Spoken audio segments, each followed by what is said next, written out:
El profeta. Hizo algunas profecías que dieron mucho que hablar. Unos las creían y otros se burlaban de él, como de un profeta de mal agüero y profeta de calamidades. Veamos la más importante, recogida por uno de sus hijos espirituales. La Virgen le anunció: «Hijo mío, los pecados de los hombres están creciendo en este siglo. Grandes castigos vendrán sobre el mundo y ningún continente se escapará de la cólera de Dios. La Francia, culpable de apostasía y de renegar de su vocación, será duramente castigada. Será dividida como por una línea que va de Burdeos a Lille. A la derecha de esta línea, todo será devastado y quemado por la invasión de pueblos venidos del este y también por grandes meteoritos de fuego que caerán sobre la tierra y sobre estas regiones en especial.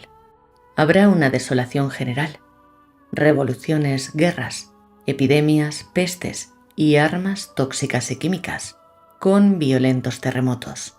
Los volcanes apagados de Francia se reabrirán y destruirán todo: Auvergne, los Alpes, Pirineos y otros lugares, mientras que la parte izquierda de la línea será menos asolada, como Vendée o Bretaña, a causa de la fe más enraizada en estas regiones.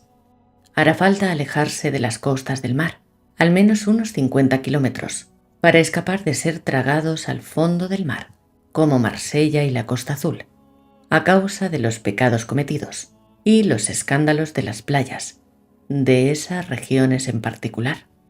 Os debo decir que los sectarios y los grandes enemigos de Dios, que querrán refugiarse y escapar de ese cataclismo mundial, quedarán muertos.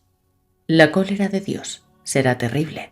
Espesas tinieblas, provocadas por la guerra, los incendios gigantescos y la caída de meteoritos de fuego, durarán 3 días y 3 noches y harán desaparecer el sol.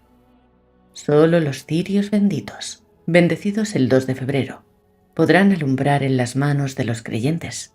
Los impíos no verán esta luz milagrosa, porque tienen su alma en tinieblas.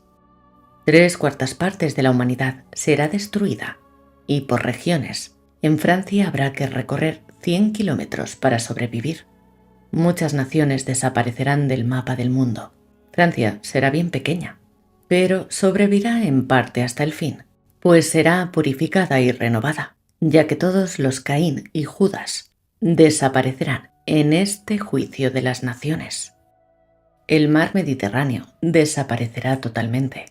Los océanos lanzarán al cielo enormes nubes de vapor brillante y barrerán los continentes en una marea, que aniquilará todo lo que encuentre a su paso.